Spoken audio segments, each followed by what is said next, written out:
ever anticipated. Her plan was she wanted to do like a true mass murder spree. What woke you up? Her. It was Saturday, April 4th, 2015, and Marlena Light joined her daughter Amanda Taylor and Amanda's friend Sean Ball on a trip to Walmart. They were on a mission to buy Easter basket fillers for Amanda's 2 young children, as Easter was the following day. But everything took an unexpectedly violent turn later that afternoon. Amanda's mother, Marlena, received an alarming call from a restricted phone number that same night. On the other end was Amanda. Yeah, I'm going to say I got the phone call around 9 or 10. She said, "Mom, I love you, and I appreciate everything you've done, and you've always been a good mother. And I'm sorry for everything that I ever did and all the lies I ever said. And I had to do something bad, Mom, and I don't want to tell you because I don't want you to yell at me." I said, "What did you do?" I said, "Are you hurt?" I said, "Just tell me, I can help you." Marlena couldn't make any sense of the situation, but it was clear that something terrible had occurred. She pleaded with her daughter to come home, back to Christiansburg, Virginia, but Amanda refused to do so, and stated that she and Sean were en route to Pittsburgh, Pennsylvania. It was no secret that Amanda had been headed on a downward spiral, and it all began with a traumatic event that had taken place nearly 8 months earlier, back in late August of 2014. Amanda's estranged husband, Rex Taylor, had allegedly been battling depression and prescription substance abuse for several years. He put an abrupt end to all of it the day he took his own life. Upon Rex's untimely death, Amanda fell into a deep depression of her own. Along with it came an intense level of rage, and all of that bottled-up anger would be unleashed on one unwitting individual, at least initially. It wasn't as if the tragedy marked the onset of Amanda's issues, however. She had a checkered past, and Mariah Roebuck, whom we'll soon hear from, substantiated that. She'd become friends with Amanda when they were around the age of 12, and the two had gotten into quite a bit of trouble in the years that followed. According to records from the Montgomery County Sheriff's Office located in Virginia, it was back in October 2005 when Amanda and Mariah jumped into a car and ran away from home. Both 14-year-olds were charged with unauthorized use of a vehicle. In the midst of Amanda's indiscretions during her 9th grade year, she met Rex Taylor, who was 2 years her senior, and they began dating. In early April of 2006, Amanda was charged with disorderly conduct as a result of some alarming behavior that took place at her high school. She allegedly screamed, "This place, I hate this fucking place, I hate you people, I'll kill all of you." The incident definitely went beyond the threshold of standard teenage dramatics. Amanda became pregnant with the first of 2 children she and Rex had around this time, and her high school career came to a premature end. But the birth of their son didn't seem to slow her down much when it came to engaging in criminal behavior. The years leading up to Rex's death were riddled with more run-ins with the law for Amanda, including another attempt to run away that involved the theft of a vehicle, a conviction of underage possession of alcohol, multiple domestic altercations, and a drug conviction relating to methamphetamine. Then there was the issue of Amanda and Rex's rocky relationship that had been marred by alleged infidelity, among other obstacles.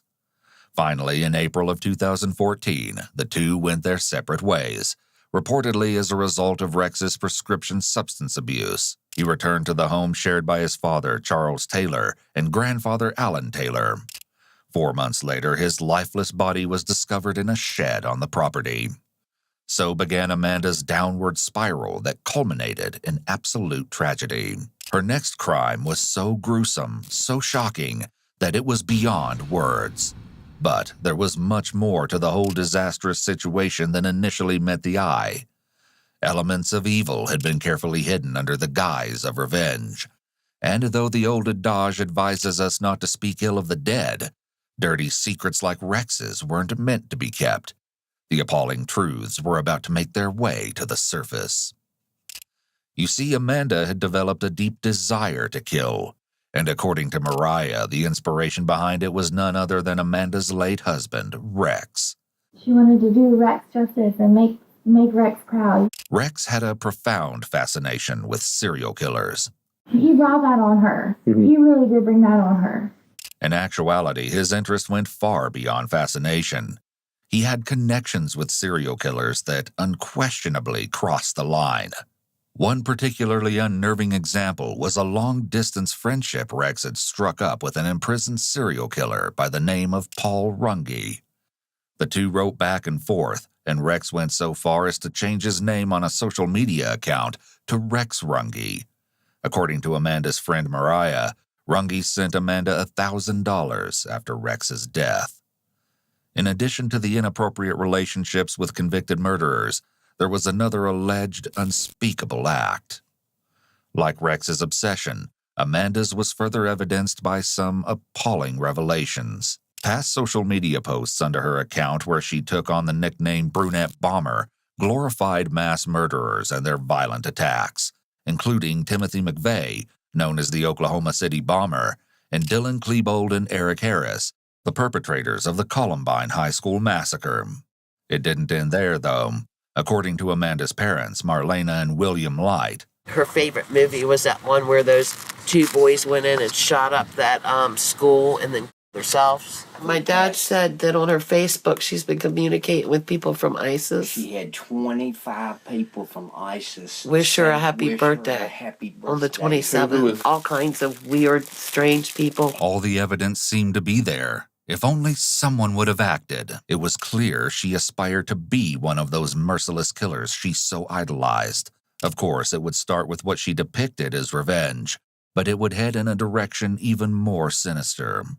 She couldn't do it all herself, however. She needed a willing accomplice, and that was where Sean Ball came in. Though it's clear that his feelings for Amanda definitely didn't mirror those which she had for him, according to Mariah. I really think he was in love with her. And he would have done anything for her. She hated him. She did not like him at all. She was only nice to him because, he lives here. He was here all the time. He was our friend. He was always nice to him. Yeah. In the car, he could take her wherever she wanted. She told me so many times she did not like him at all. Right. I can get him to do whatever I want. I can control him like he's a dog. It was as if there was some sort of toxic bond that held the two together. The catalyst that seems to have put the horrendous plan into action began with the events of one night, just 1 week before the grisly spree would get underway.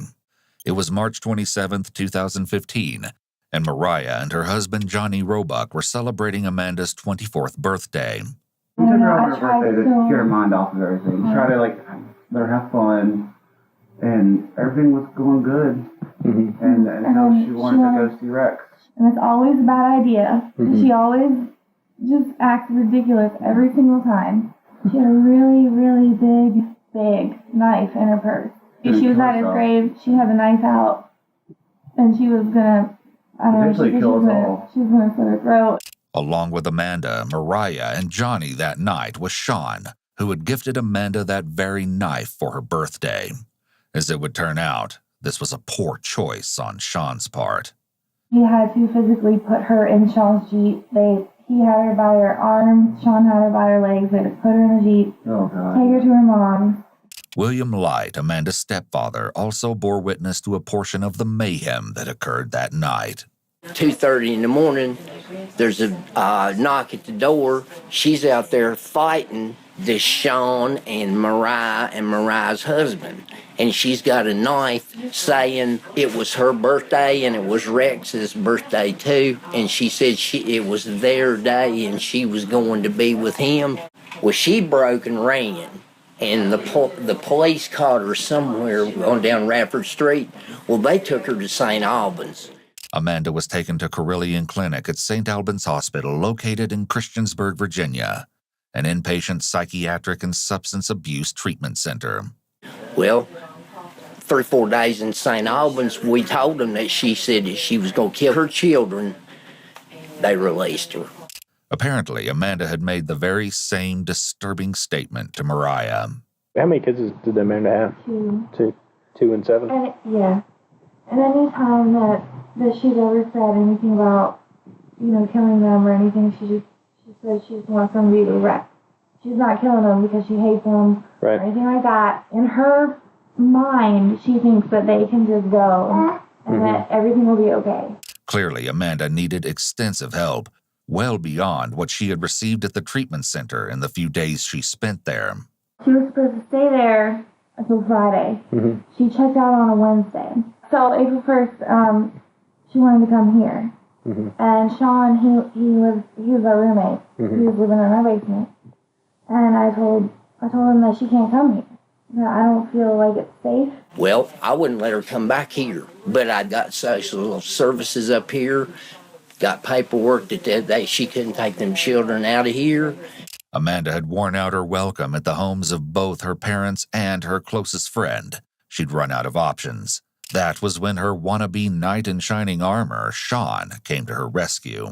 I was texting them both. I was calling them both. I was like, how could you guys do this to us? I knew Sean wasn't going to come back here. Our rent was due. He has the rent money from his mom, and he's like, I'm going to come get this to you, and I'm leaving to Asheville. I have plans. I was like, what are your plans? I was like, is Amanda going to convince you to go do something stupid? And he was like, no, I'm just going to Asheville. Did he ever bring you rent money? No. Maybe Sean truly believed that was where they were headed. Of course, he had no way of really knowing the extent of the horror the future had in store for him. The motel. They went to a motel after they left here. A receipt confirms that Sean had purchased a room for himself and Amanda at the local Super 8 motel. They checked in on April 2nd, then checked out the following day, Friday, April 3rd. That afternoon, Amanda and Sean stopped by his mother and stepfather's home to grab some clothing he'd been storing there before heading to Asheville. It was then that Sean's mother, Becky, met Amanda for the first time. He was real happy that day. It was real good. It was Friday, between 2:30 and 3, him and her. She was really nice. She didn't get out of the car or anything. How long has he been with her? I don't know. See, I just met her. Later that evening, after Amanda and Sean had come and gone, Sean's stepfather made an ominous discovery. You mentioned y'all were missing some guns. But we leave our door open during the day because I'm just out the road. Yeah, anybody could have got them, though. It wasn't just anybody who'd taken them, though.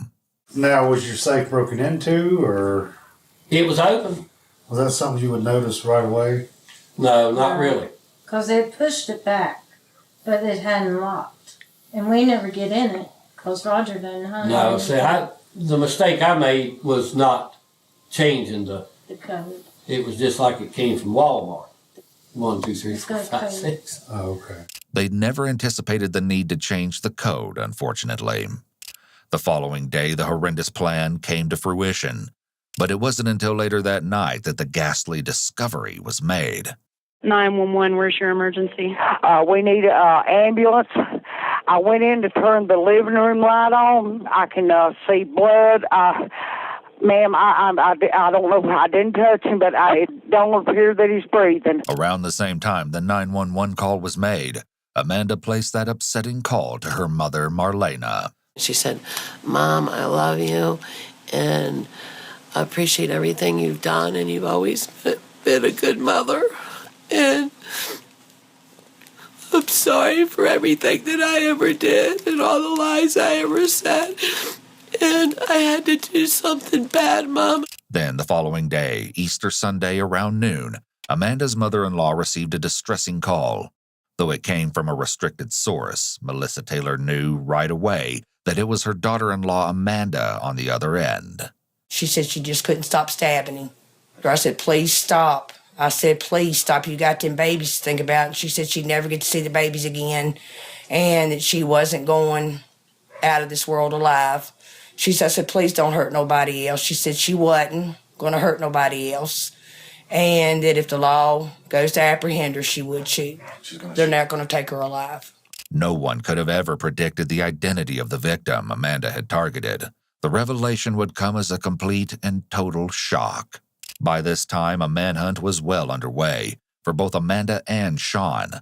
Then a haunting post appeared under one of Amanda's social media accounts. Today when she called, she said, Mom, Sean was off. He couldn't handle it, so I'm by myself now. But this wasn't the whole truth. Not at all, as it would turn out. That evening, pings from cell phone towers were used to locate Amanda's whereabouts. Members of the North Carolina State Highway Patrol observed Sean's white Jeep heading east on I-40 near Asheville. When they attempted to pull her over, however, she fled. She wasn't going down without a fight. Law enforcement braced themselves. They knew she was armed and extremely dangerous. This reality was only further reinforced by yet another sobering social media post that had surfaced that day. It read, "All right, it's about that time. I'm going to find my husband in hell and finally be at peace." Turning herself in was obviously not part of her plan. After a 2-mile chase, spike strips were strategically placed in Amanda's path. Finally, all of the devastation and chaos came to an end when Amanda was taken into custody around 8 o'clock that night, miraculously without further incident. A few hours later, a Montgomery County Sheriff's Office investigator and an FBI special agent sat down with Amanda. In the interrogation room now, Amanda is about to receive her Miranda warnings. You're about to catch a glimpse into the mind of a demented killer like no other you've seen before. The majority of the following footage has never been seen before. You have the right to remain silent. Anything you say can be used against you in court. Amanda agrees to speak with the investigators, and surprisingly enough, she's poised to reveal every last twisted detail. Amanda begins her account of how she and Sean built their makeshift arsenal. It's no surprise that it began at the home of Sean's parents. So Friday morning, I'm pretty sure it was Friday morning, we went and we reset the code, and he got out the 2 handguns and That long gun? whatever, the hunting rifle, the big one that was in the back. Right off the bat, Amanda displays some grooming behaviors. People typically do this when they want to be liked or seeking approval. Additionally, she's got some anchor point movements going on, which show that despite talking calmly, she's likely feeling anxious. Sean placed the firearms in his Jeep, and that marked the very point when talk had transitioned to action, and everything was officially put in motion. The first visit that Saturday to the humble home of Charlie Taylor in Ellett, just a few miles from Christiansburg, had occurred that morning. Charlie had supplied his daughter-in-law Amanda with some money to cover the cost of Easter basket surprises for his 2 young grandchildren. The second visit, however, would prove nothing like the first, and it quickly took a horrible turn for the worse. How did it start? I mean, how did the assault on Charlie or the attack on Charlie, how did it start? I know it's like a really pathetic excuse, but I really just got really angry to where I blacked out. And that's what I told him at the hospital that I needed help with, because when I get nervous or angry, I just act on impulse, I can't help it. As soon as she's confronted, Amanda begins rubbing and touching her face, a self-soothing technique. As well, her hands emphasize when she says act on impulse, but just before she says it. This is a clear cluster of anxiety, but also shows that she's experiencing brain and body mismatch, since her motions don't match her words. This indicates that what she's saying here isn't the full story. Something is missing. I killed Charlie at 3:27. I purposely did that because that's mine and Rex's day. I think he just seeing him crying and sobbing over it. And I do remember, he's like, I wish I was with Rex. I was like, you wish you were with Rex. And then Did you take the knife out then? Is that when you took it out? Okay. So you stabbed him, you don't know how many times you stabbed him? I have no idea. Okay. Do you remember where you stabbed Charlie at, where the places that you stabbed him at? I tried really hard to stab him in his chest. I know there's probably defense wounds. He put his arm up. Oh. I'm pretty sure I stabbed his face. I was mainly trying to stab his chest. I know Sean got his arm with the crowbar and I think his head. Okay. And there was a lot of blood up against the walls. The knife and the crowbar. All right. Did you guys go wash up at any place? I mean, did you get the blood? How did you get the blood off of you? I had there was none on me. I had the white shirt. There was a shirt still in the Jeep. It was just a white shirt and black pants. And I got one little job on me, but it was mainly, I guess, since the knife was so big. Yeah. That it didn't really come back out on me or something. I don't know. But there was a bottle of Febreze in the Jeep, and I just sprayed it on there, and I wiped it with a hotel washcloth that I had still in the Jeep. Did Charlie ever stand up, or was he just stayed seated on the couch? No, he couldn't get up. He couldn't get up. The only self-defense was him lifting his arm. That's it. Okay. Because we found his class ring on the floor. Yeah, he flopped, did you guys see Yeah. his body? He flopped over that, so I guess it fell off then. Okay. As coldly as Amanda speaks about the slaying, the autopsy would later reveal that Charlie had been stabbed with the large bayonet-shaped knife a staggering 31 times. Needless to say, it was a definite case of overkill. Shortly after Charlie was dead, Amanda and Sean fled the scene. We drove to Tennessee, and we found a hotel. We stayed at it was a really a disgusting hotel. It was the not Ramada or something, Armada. Armada. Yeah, we stayed there. Where was it in Tennessee that you go to? Do you know what town it was? It wasn't too far from Bristol. It couldn't have been. And we stayed the night there, and we took all the guns and ammo and everything up to the room in case something was going to happen. However, nothing happened, and once again, they were off. But the reality of the dire situation was starting to sink in. According to Amanda, they had arrived at a crossroads, and it was then that Amanda presented Sean with two options. The way she saw things in her demented mind, at least. We didn't have a place to drive, and then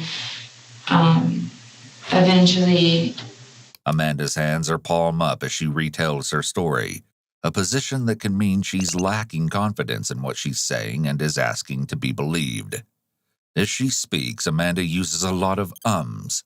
Filler words when someone is in the middle of a narrative can be a sign that she's thinking about what she's saying and leaving parts of the story out.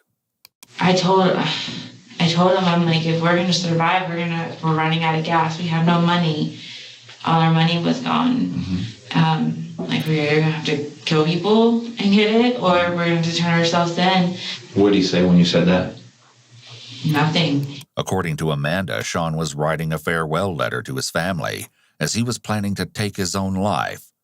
You'll recall Amanda's social media posts that referenced Sean's death and her mother's account of the brief conversation on the subject that ominous Sunday. Today when she called, she said, "Mom, Sean himself. He couldn't handle it, so I'm by myself now." I told her today that Sean killed himself. Well, the information Amanda had provided wasn't true. Now that she's in custody, she gives investigators the real story, and it was nothing like they expected. He took all my medicine. From when I went to the hospital, I didn't take any of my medicine. There was Klonopin and then 3 other depression, anxiety medicines that you're only supposed to take at bedtime. Mm-hmm. I don't know if he took all of it, but he was really messed up. And I remember going on the Blue Ridge Parkway because I wanted to be somewhere where no one would see me. I couldn't just pull over and shoot him. He was just making me so mad because the point of killing Charlie was over him getting Rex on drugs and me losing my husband because of drugs. Mm-hmm. And then he's going to sit there and get so messed up that we can't even get back home. I literally went in a big circle through these states because I didn't have him helping me or anything. It's bizarre that Amanda claims Sean made her so angry by attempting to take his own life with her medications, but that she then decided to take his life herself. She's made a twisted connection to losing her husband to drugs with her justification of wanting to kill Sean. It's clear that she has a victim-blaming mindset and doesn't take accountability for her own actions. Amanda eventually exits the Blue Ridge Parkway, which consists of 469 miles of roads that wind through scenic areas of the Southern Appalachians in both Virginia and North Carolina. But the purpose of the detour certainly isn't to marvel at the beautiful scenery that surrounds them. I had got off and I I just remember taking right, and then I curved left down there. I'm pretty sure that's how it was. I know I didn't turn left. I went down that road. It was just a long road, nothing but trees, and like there was no buildings, no signs or anything. It was just a long road, and there's a couple people running and stuff. So I kept driving. I wasn't that far off of the turn, I don't think, at all. And I just remember he got up and like he started getting sick. And like I just got really angry at him for doing that. And so I got out and I walked around the car, around the back of the car. I pulled off to the curb. It was like a dirted area, I think. And I remember seeing a girl, like she was jogging in front of us. I shot that way.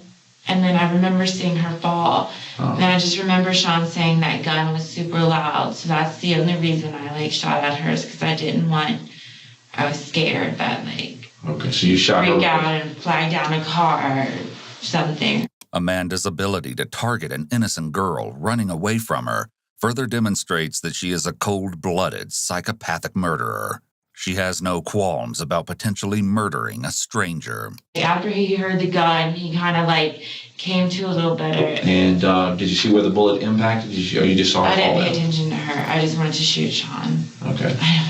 In a case of horrific irony, Amanda turns a firearm Sean had given her onto him. I aimed for his head and his face. Okay. To shoot him in the face. You were intending to shoot him in the face or the head or whatever? Yeah. Okay. And you said then he fell down onto the ground outside the car? He fell to his side. And I just remember hearing gurgles and stuff and like weird noises. So I'm like, okay, he's dying because that's what happened to Charlie. Like Charlie made those noises before he died. Do you know how close you were to him? I mean, did you have your hands on him when you fired, or At Sean? Yeah, like Sean. Our distance. Oh, like this close? Yeah. Okay. I meant to kill all three of them. Okay. She shows absolutely no emotion that she may have ended someone's life just because they were in the wrong place at the wrong time. Her complete lack of empathy for this random person jogging who had nothing to do with her whatsoever is really telling as to the depths of Amanda's sickness. Law enforcement was unable to locate the jogger. Perhaps Amanda hadn't actually hit her and she managed to escape the area unscathed. But as for Sean, the situation was much more harrowing. It seems that's where his life ended. However, things aren't always as they seem. Did you find out if he died? Did Sean die? He is in a medically induced coma right now. So he'll probably survive. That's way too early to tell if he will or not. But if he does survive, he had a big part in this too. Amanda feigns her concern for Sean's condition. Of course, it's clear that the real reason for her concern is that she wants Sean to take the fall as well. To Amanda's chagrin, not only did Sean survive the shooting, he recovered and later provided investigators with his version of what led to the end of Charlie's life. You're Sean Ball, is that correct? Yes, sir. Okay, today is May the 12th, which is Tuesday, 2015. Okay. Again, my name is Captain Robert Newman with the Montgomery County Sheriff's Office, and this is Investigator Don Link. Yes. And he's also with the Montgomery County Sheriff's Office. And we want to talk to you about the events that occurred back a few weeks back. Sean is advised of his rights and agrees to proceed with an interview. The investigators attempt to gain an understanding of the strange dynamic that is Sean and Amanda's relationship, or at least what Sean believed it to be. What was your relationship with her? I don't know, like I always felt bad for her, and I really liked her a lot. I really felt like she and I kind of loved each other. She might have actually been pregnant too, so I kind of felt in the protector role of her. Sean assumed he was the father of the child, had Amanda truly been pregnant. I got so obsessed with her and just wanted to be there for her all the time was because everything she said was like something I've always wanted to hear from somebody. Like I've never felt good enough for anyone. She just made me feel important. I was that guy that she was waiting for since her husband died. So you were so infatuated with her? Yeah, I don't know, like I just kept, and her friends knew that too. Like she was, like one of her best friends sent a text to my mom even like multiple times saying how Amanda would joke to her how she could play me. It appears that Amanda saw her relationship with Sean solely as a means to an end, especially since he had a car. Amanda used his infatuation with her for her own nefarious purposes. Sean's claim that he and Amanda had an intimate relationship makes his feelings for her much more understandable.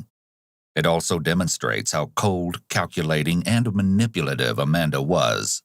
Consistent with his feelings of obsession toward Amanda, it seems Sean was content to follow Amanda's wishes, no matter how depraved.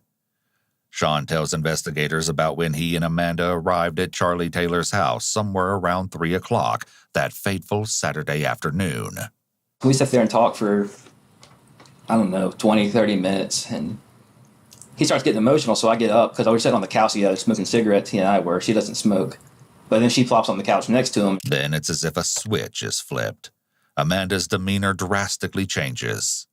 And like I said, that's when the actual incident happened. And that's when she started stabbing him. Yeah. Sean minimizes things here by calling it an incident rather than a violent murder. Guilty individuals do tend to minimize the actions of the crime. She suddenly went into a fit of murderous rage. However, she didn't entirely act alone. What happened? While she stabbed him, what happened? Tell me what happened. How did you get involved? Like I said, he reached up for her and was trying to fight back, and I just started hitting him. Though Sean is saying he hit him, he isn't mentioning that it was with a tire iron. He hesitates a lot as he speaks, making it clear he's thinking about what to say. Because like I said, I wanted to. It wasn't so much I really wanted to kill. I knew it was going to happen. I knew he was already going for that, but I don't know. I even told her, I was he reached up for you, and I just lost it at that point. I just blacked out and started swinging because I saw him going for her, and in my mind, I still, stupidly, I was still her protector though. In my mind, I hit him in the shoulder and the forearm because he reached up. Okay. What happened then? What happened to him? I think she stabbed him one more or two more times after he was still kind of flinching, and she stabbed him a couple more times in the chest, rammed it in pretty good, right through the, I want to say the rib, going towards the heart. I had stabbed him at least 3 or 4 times, and then Sean started hitting him too, basically after he was dead. Well, not dead, but dying. Dying, okay. In addition to the 31 stab wounds Charlie had sustained, he'd suffered 5 to 6 blows by the tire iron at Sean's hands. Murdering Charlie was just the beginning, or so Amanda thought. Did, once that happened, you said he went through the wallet, got the money out, $200? Mm-hmm. Or $220? Yeah, it's around that. Then what happened? That's when she started taking pictures. So you saw that one picture of her? With the knife in her hand. Okay. In front of Charles. She showed it to me when she took it. The following day, they got back on the road, but that's when things really started sinking in, according to Sean. I was so guilt-ridden at that point, I had just decided I had taken all the pills that she had, every last one she had in those bottles I emptied into my stomach with 2 bottles of water. Sean blacked out and Amanda took that exit off the parkway. What woke you up? Her. I don't remember where we were because I was kind of in a haze, but she told me I had thrown up on myself. All I remember at that point was this most blinding pain I've ever felt. I don't know what happened. I just remember I didn't hear a gunshot or nothing. I just went to the ground and felt the most immense pain that I've ever felt. I don't know if she shot me once, shot me twice. I got 3 holes in me. I remember just being on my back on the ground and just screaming.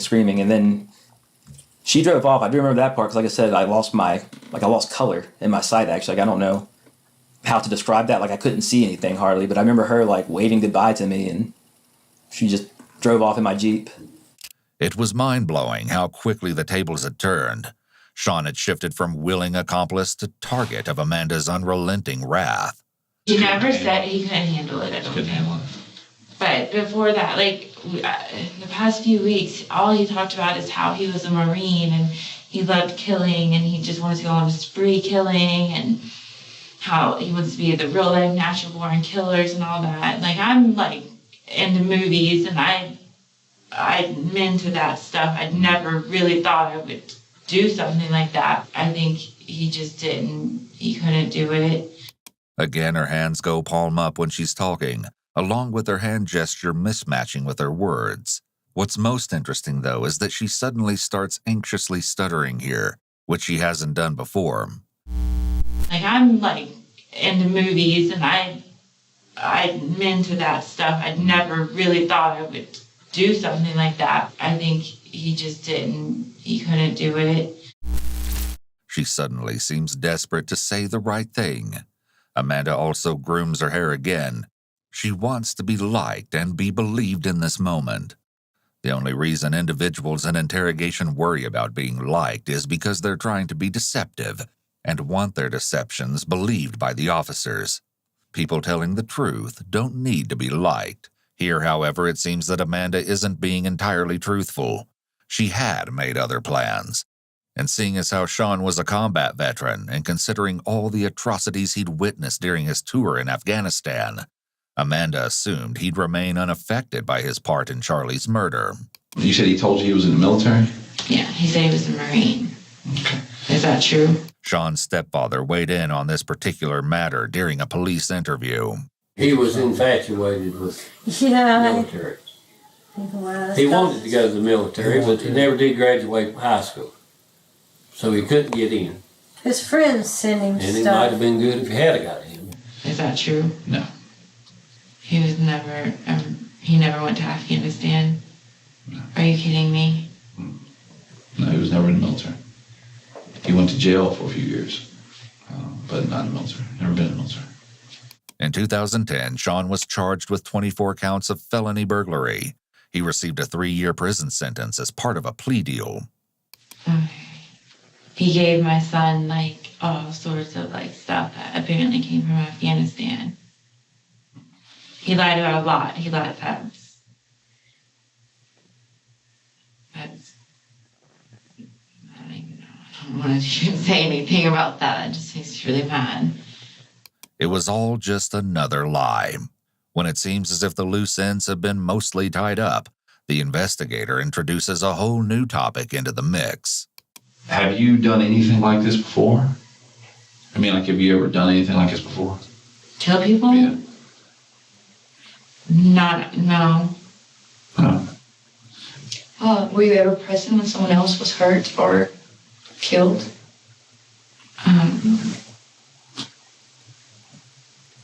What she's asking is about, you know what she's asking? Yeah.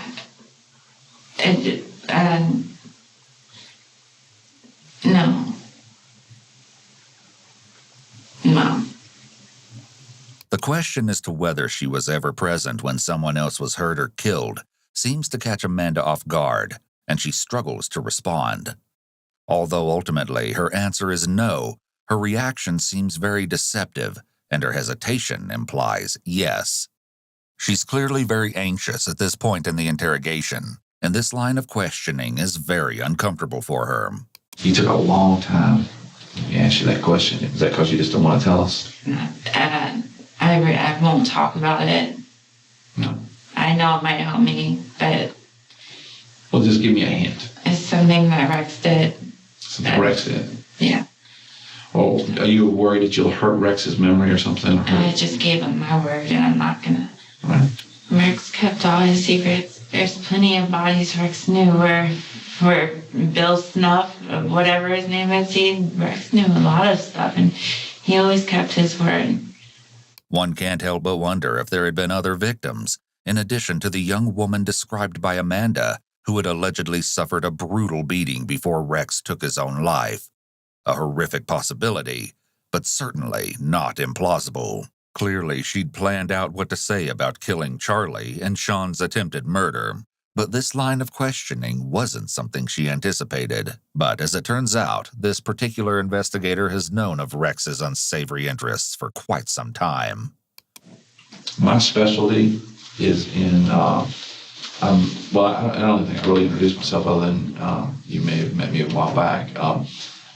I command the Criminal Investigation Division for the Sheriff's Office. I'm also a task force officer with the FBI. My specialty is in computer and network forensics and tracking people over networks. So you know. I know a lot. As the investigator says that he works in computer network forensics, Amanda's eyes shift. You can see her thinking about what this means and how much he might know. She has also gone completely still. I worked some stuff with Rex back before he died. And I knew Rex said, when the cases I worked with him, he talked about writing to all these serial killers and sending pictures of your kids to these killers and things like that. He tell you about all that? Yeah. Okay, so you knew about all those things. Though her hands disappear under the table, you can still see them moving, and she's engaging in some self-soothing behaviors. And Rex didn't really hide a lot of the stuff that he did. I mean, as far as, what he told a lot of people about that stuff. After a bit of careful prodding and some time to think, Amanda reluctantly reveals details of the act, an alleged brutal attack that had taken place a few years earlier. However, it's important to note that this story has never been verified, and there's no evidence that it ever occurred. It was some drunk girl that was from Blacksburg that was walking down when we lived in Ellett, and he picked her up and he beat her up pretty bad, and he left her there. I don't know what happened. I don't know who she was. Did she live, die? You don't know. I didn't care. I didn't know. Sound She was blonde and little, and she was she was our age. At the time, that was probably 1920. Despite the fact that she'd intended for that horrific secret to die with Rex, she had no intention of allowing her own barbaric plans to fade away. Shortly after Charlie's murder and prior to the trek to Bristol, Sean and Amanda had visited a local Dick's sporting goods store and purchased ammunition. Sean provides further evidence that Charlie was indeed meant to just be the beginning. Her plan was she wanted to do like a true mass murder spree. Like she talked about going down the road and shooting at people or stopping at truck stops. And like when people aren't looking or something like that, she would just shoot or stab them. Any questions you got for me? What's going to happen now? Well, as right now, we're holding the warrants on you. Okay, there may be other warrants that will come down for you from North Carolina. Right now, you have the Montgomery County Sheriff's Office has you charged with second-degree murder, or you will be held on a fugitive warrant here for the homicides that occurred in Virginia. If they find this woman and she is dead, you can be charged with her murder in the federal system because it happened on federal lands. Her murder, I didn't mean. Well, you meant to kill her, but If we find her, she's still alive, yeah. then we wouldn't charge you federally probably for her, because she wouldn't be dead. Yeah. Okay. And that's why, they're still looking for her. Yeah. I want to go to prison and get the death penalty, so I will do whatever I have to do to get that. Well, I don't want you to. And hopefully, if I help you, you guys will help me with that. Well, I mean, again, I'm going to talk to the Commonwealth, and based on what you said, there's definitely premeditation can occur minutes before the crime. Perhaps the most baffling element of this interview is Amanda's claim that she hopes to receive the ultimate punishment. However, it's not especially believable that she truly feels this way. Had Amanda genuinely wanted to end her own life, she could have done so before being apprehended by authorities. This just reinforces the edgy persona she tries to convey, the same one seen in the photos she posted to social media after murdering Charlie. And it sounds like you've planned this thing to kill You're him. going to see my Facebook, so you'll... I already know. Yeah, I mean, I've seen your Facebook, and I've seen your Instagram, and you've pretty much said what you did and why you did it, and you intended to do it. So you said in here that you intended to do it, I don't want, not like, I mean, in a cell, will I be alone? I can't. Well, based on what you're telling, I mean, we're going to, the people that are out here, you're going to get their intake process. You'll go through a screening, an assessment of your danger to others and your... I'll hurt somebody if I'm with other people. I'll keep going until you guys are done with me. Well, let's don't do that. If you don't do that. Sorry to say that, but that was my goal, was just to do what I need to with Charlie, and then I'm done. So I'll do what I have to do. Well, let's don't kill him.